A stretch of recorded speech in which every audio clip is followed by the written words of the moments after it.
Hello guys and welcome back to my channel. आज मुझे भरत के स्कूल में फ़ीस जमा करने जाना है, जिससे उसका एडमिशन कंफर्म हो जाएगा। तो मैं सुबह जल्दी उठ के खाना वाना बना रही थी, ताकि अगर मैं लेट भी होती हूँ आने में तो बच्चों को खाने में कोई दिक्कत ना हो। तो नाश्ते के लिए मैं आज करेला बना रही थी, रोटी मैंने बना दी है, अंडे की भुर्जी भी बना दी थी, हस्बैंड को बहुत पसंद है। और दाल भिगा रखी थी मैंने, दाल में तड़का लगा के जाऊँगी। तो सबसे पहले मैंने देखो करेले जो हम बनाते हैं ना, ये मेरे इन लॉज ने सिखाया तरीका, और इतना इजी और इतना बढ़िया और फटाफट बन जाता है। तेल में करेला, हल्दी, नमक, बस यही डलना है। देखिए अंडा भी मैंने फ्राई बना दिया, रोटी भी रेडी है, ये नाश्ते के लिए है। और फिर अब मैं दाल तड़के के लिए तैयारी कर रही हूँ। पहले मैंने टमाटर चॉप किए, कटिंग बोर्ड और चकला मेरा सेम ही है, फटाफट करना भी था।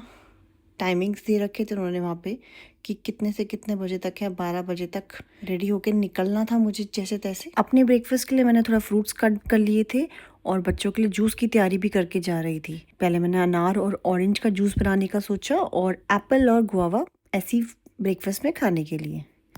इन द मीन वाइल मेरी सब्जी बन रही थी, मैं उसको बीच बीच में चला रही थी कि कहीं जल ना जाए, और जहाँ जूस की तैयारी भी कर रही थी। सब्जी पक रही थी, अभी पकी नहीं है, बढ़िया सी क्रिस्पी हो जाएगी तब हम निकालेंगे। तब तक मैंने अपने फ्रूट्स भी पील करके छिल लिए, और थोड़ा टेस्ट भी कर रही थी, मुझे भूख लगने लग गई थी। और जूस छानने के लिए मैंने लगा दिया पतीला और छन्नी, इसमें डाल के रख दूंगी, अपने आप फिल्टर हो जाएगा। और देखते ही देखते हमारी सब्जी भी रेडी हो चुकी है। जल्दी बन जाती है सब्जी, भाई हमें बहुत पसंद आती है। और दूसरी साइड मैंने रख दी चाय, क्योंकि मेरे हस्बैंड बिना चाय के तो उठते ही नहीं। सुबह की पहली चाय आप उनको दे दो बेड पे, उसके बाद चाहे जितना मर्जी काम करवा लो। तो उनके लिए मैं चाय बना रही थी, और उनको चाहिए होती है सुबह सुबह अदरक वाली या काली मिर्च की चाय।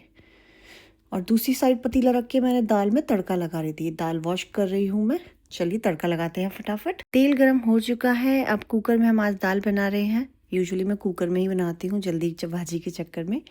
तो सामान सब रेडी था मेरा, प्याज कटे हुए थे, टमाटर कटे हुए थे, जिंजर गार्लिक पेस्ट मैंने पहले ही रेडी कर रखा था। अब मुझे बस अपने अपनी बारी में एक एक दो दो मिनट के बाद उनको डालना है। जब तक हमारा तड़का पर रेडी हो रहा है, तब तक मैंने सोचा लगे हाथ तो बर्तन भी साफ़ कर लेती हूँ, और थोड़ा सा काउंटर स्लैब भी क्लीन कर लिया। ये छींटे इधर उधर उड़ते हैं। ये मैं बर्तन भी क्लीन कर रही थी, मेरा ध्यान कुकर में भी था कहीं मसाला जल ना जाए। मेरे को ना अपना टाइम वैसे किचन में वेस्ट करना अच्छा नहीं लगता, तो इसलिए जब भी मैं खाना बनाने जाती हूँ तो मैं सोचती हूँ कि मैक्सिमम काम कर लूँ उसी टाइम पे, ताकि मेरा टाइम वेस्ट ना हो। अब जैसे दाल बन रही है, जब तक वो मसाला पक रहा है उसको देखने से अच्छा मैं बर्तन धो दिए, और दूसरी साइड मेरी चाय भी बन रही है। तो ऐसे मल्टीटास्किंग करना मुझे अच्छा लगता है, इससे टाइम भी बचता है और काम भी ज़्यादा हो जाता है इससे। और अभी ऐसा टाइम है कि मुझे ज़्यादा देर खड़ा हुआ जाता नहीं है, मेरे को बहुत दर्द होता है बैक में, पेट में, कमर, हर जगह दर्द हो रहा है अभी। तो मुझे भी रेस्ट लेना ज़रूरी है, और ज़्यादा खड़ा रहना भी नहीं चाहिए, टांगों में स्वेलिंग आ जाती है। तो इसलिए जितना जल्दी हो सके काम ख़त्म करके अपना मैं रेस्ट करूँगी। और आज स्कूल भी जाना है, तो बस वो भी है टेंशन कि फटाफट बस पहुँचूँ। ड्राइव भी खुद करना है, होने को तो हस्बैंड है घर पे, वो ड्राइव कर सकते हैं, लेकिन हस्बैंड को लेके जाना मतलब बच्चों को भी रेडी करना, और वो मुझे बहुत बड़ा टास्क लगता है। जो काम मेरा 10 मिनट में हो जाएगा, बच्चों के साथ वही काम 1 घंटे में भी ना हो। तो इसलिए मैंने ही उन्हें कहा था कि आप घर पे रहना, खाना वाना बना रखा है, बच्चों को खाना वाना खिला देना जैसा भी रहेगा, नहीं तो मैं टाइम पे आ जाऊँगी तो मैं खिला दूँगी। अब हस्बैंड को उठाने की बारी आ गई है, क्योंकि मुझे नहाने जाना था, तो मैंने फटाफट हस्बैंड को चाय दी, क्योंकि चाय पियेंगे तभी वो उठेंगे। और भरत भी उठ गया था, तो भरत के लिए और अपने लिए जूस निकाल रही थी। और पावनी के लिए भी मैंने उसकी जो फीडिंग बॉटल है उसमें डाल दिया था। तो चलिए पहले पावनी को जूस दे के आते हैं। पावनी मैडम खैर अभी तक सो रही है, बट नींद में पी लेती है वो। चलिए देखते हैं क्या कर रही है मैडम। कहाँ है ये लड़की? अच्छा देखिए कैसे सुलाती हूँ, और घूम घूम के कैसे पहुँच जाती है, कहाँ पहुँच जाती है। ये वैसे तो जल्दी उठ जाती है, क्योंकि मेरे साथ ही सोती है, लेकिन क्योंकि पापा आ रखे हैं, बच्चों का 2 बजे तक सोना बिल्कुल नहीं हो रहा। रात भर खी खां खां खेलते रहते हैं अपने पापा के साथ। थोड़ी सी आंखें खुली, मैंने इसको दूध की बोतल दी जिसमें जूस था, और मैडम पी रही थी। अब चलिए हम चलते हैं बाकी काम करने। चलिए गाइस, मैं रेडी होके आ गई हूँ। मैंने अपने फाइल, पेपर, डॉक्यूमेंट्स जो भी चाहिए था सब रख लिए, डीडी भी इसी के अंदर है। अब चलते हैं स्कूल, लेट्स गो।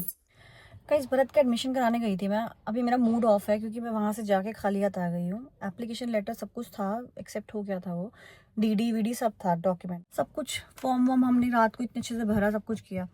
जो प्रॉब्लम आई ना वो आई एड्रेस प्रूफ के लिए। मतलब इतना आई डोंट नो, मतलब मुझे ना बहुत अजीब सा लगने लगा है कि सेम चीज हमको दिक्कत आ रही है हमारे गांव में। मतलब मम्मी पापा गांव में रहते हैं तो पापा अपना गांव पापा के नाम पे है, ठीक है, जो घर है सब कुछ है।